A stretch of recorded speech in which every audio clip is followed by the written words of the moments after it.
Halo teman-teman, ketemu lagi santai-santai ngobrol-ngobrol. Kali ini saya mau ngobrol dengan salah satu guru saya atau mungkinlah mentor atau sahabat saya juga. Tapi beliau cukup senior di bidang jurnalistik. Nah, ini saya kenalkan, beliau adalah Pak Tok Suwanto. Ya. Halo teman-teman. Selamat siang teman-teman, selamat siang Pak Tok.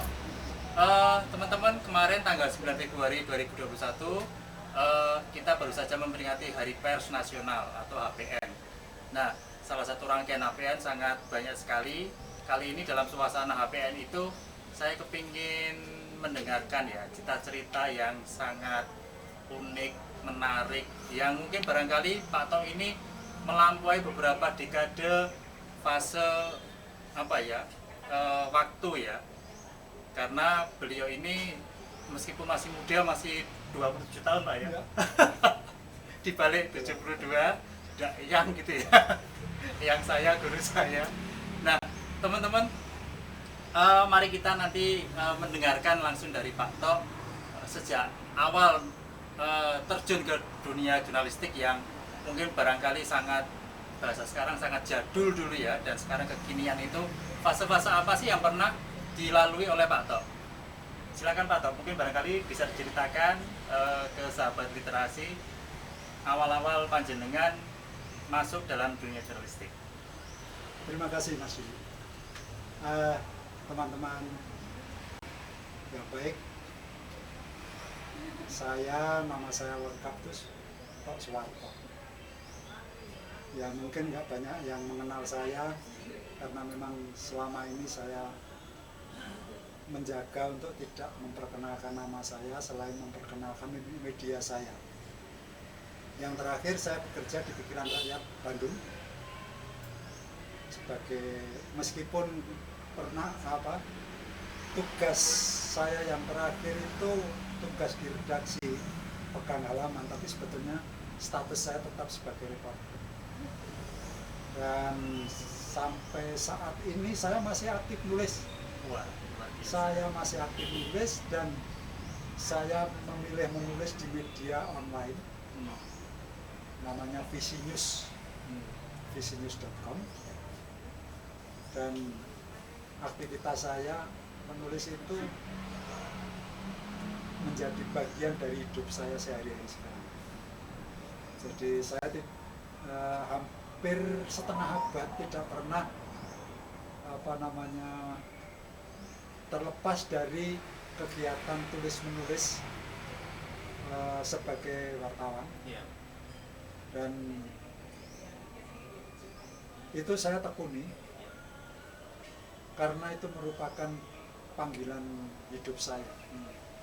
Saya sebetulnya kalau sebagai buruh di penerbitan itu saya sudah pensiun. Tetapi yang namanya wartawan sebagai sebuah profesi itu nggak ada habisnya sampai akhir hayat.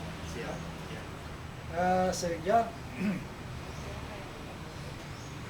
seandainya saya sudah tidak dipakai oleh media, saya tetap akan menulis sepanjang saya masih mampu untuk menulis.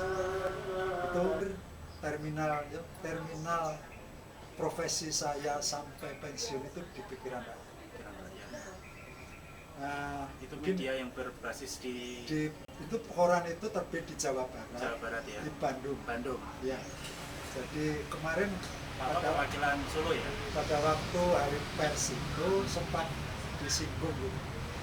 Ada koran daerah, ada koran nasional. Saya bilang sebetulnya semua koran itu nasional, cuman ada yang terbit di pusat pemerintahan di ibu kota, ada yang terbit di daerah.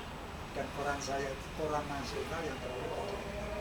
Dan saya awal-awal di Pikiran Rakyat itu penugasan saya di perwakilan Jawa Tengah yang kedudukannya di Kota Solo. Itu awal perjalanan karir saya Mas Didi. Ya. Nah sekarang Pak Tok, saya sering mengawalnya Pak D itu ya, Pak D Tok atau Pak Tok akrabnya gitu ya. Pak D, selama ini dalam berkecimpung dalam dunia jurnalistik ini pasti mengalami banyak fase-fase perubahan ya Pak Di. Dari panjenengan mungkin era panjenengan itu dulu mesin ketik gitu ya.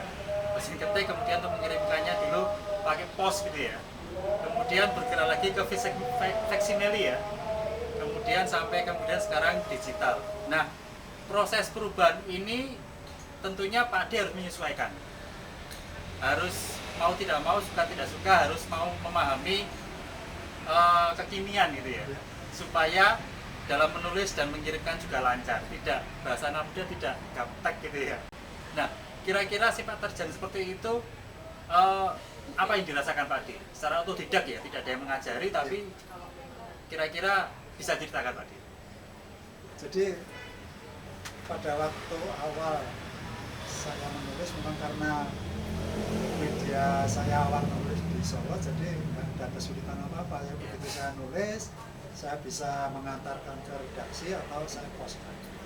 Kemudian setelah saya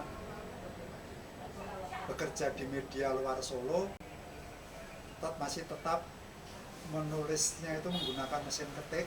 Jadi mesin ketik itu kalau mengetik itu nggak bisa sekaligus jadi, artinya dalam betul semua gitu, harus dikoreksi dan sebagainya. Kalau mengoreksi, kalau sekarang kan ada tip-tip dan sebagainya. Pada waktu awal-awal itu nggak ada. Cara mengoreksi ya dicoret-coret aja. Nanti kalau misalkan ada kesalahan ketik dan sebagainya, di atasnya diberi catatan, diberi tambahan dan sebagainya. Tulisan tangan ya? Ya, dan itu perjalanan awalnya seperti itu. Iya. Untuk mengirim foto juga sangat sulit sekali karena tergantung pos. Iya. Nah, kemudian setelah itu mulai masuk ke era telex. Telex itu telekomunikasi. Telex ini unik karena hurufnya itu bukan huruf, kalau huruf kapital semua. Huruf kapital itu huruf besar ini. Oh iya. Kalau huruf kecil semua. Oh, Nah, sehingga ini bagi redaksi itu luar biasa. Iya. Karena apa? Kalau misalkan nama orang misalkan Bejo Iya. atau namanya Untung, kemudian di situ kan bla bla bla bla bla bla, ada Untung ini nama orang apa Untung ada, Iya, misalkan iya. seperti itu, tanda kutip itu nggak jelas gitu. Iya, iya, iya. Nah ini menjadi sangat unik gitu pada waktu Selamat itu. gitu ya, Ya, juga misalnya. selamat. Nah, selamat itu apa? Nama orang atau selamat Ya, apa? atau ucapan selamat dan sebagainya. Ini Iya, iya. unik sehingga pada waktu itu mau tidak mau kita harus sering komunikasi dengan redaksi. Kalau misalkan Mas Tok ini kok ada Untung ini maksudnya apa? Kalau ada selamat ini selamat apa? Seperti itu Mas Didi. Jadi Iya.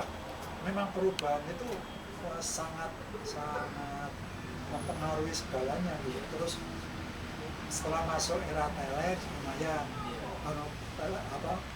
telex ya. Iya. Setelah masuk ke era faksimile lumayan karena itu yang kita kirim naskah, kemudian sudah naskah itu dalam istilah persurat kabaran itu ada yang namanya press clerk gitu. Jadi naskah itu sudah siap dicetak Iya. itu, karena nanti paling paling diganti judul atau ditambah ukuran dan sebagainya. Dan itu terus berkembang sampai sekarang ini setelah era IT sudah mau membuat naskah, mau mengedit naskah, mau mengirim naskah, mengirim foto, edit foto itu cukup banyak dengan Android. HP. Dengan HP ini segalanya bisa. Iya, iya, iya. Dengan untuk merekam pembicaraan narasumber, Iya. segala macam untuk menyalin, bisa pokoknya Dulu pakai tape dimudahkan. kecil ya? Iya, dulu menggunakan Pakai tape kecil gitu ya, Pak. iya. Jadi Mikro memang kaset ya. perubahannya seperti itu. Harus Dan mengulang-ulang gitu ya, ya. saya sangat berbahagia, sangat beruntung. Karena apa Mas Didi? Karena selama perjalanan karir saya yang hampir setengah abad, Iya. saya tidak pernah mendapatkan kesulitan. Hmm. Sehingga apa yang saya dapatkan selalu bisa mengikuti perkembangan dan Baik, saya kira cukup sekian teman-teman kisah-kisah pengalaman yang sangat luar biasa, khususnya dalam peringatan Hari Pers Nasional ini. Kita bisa ngobrol dengan apa ya, kalau disebut tokoh beliau nggak mau ya, karena ya. Tapi sebagai apa ya, jurnalis senior gitulah katakanlah, yang punya banyak pengalaman. Bila video ini bermanfaat buat teman-teman, silahkan subscribe, like, dan share, juga komen, dan jangan lupa juga bunyikan tombol lonceng. Kita sudahi obrolan ini. Sampai jumpa di lain kesempatan. Selamat Hari Pers Nasional.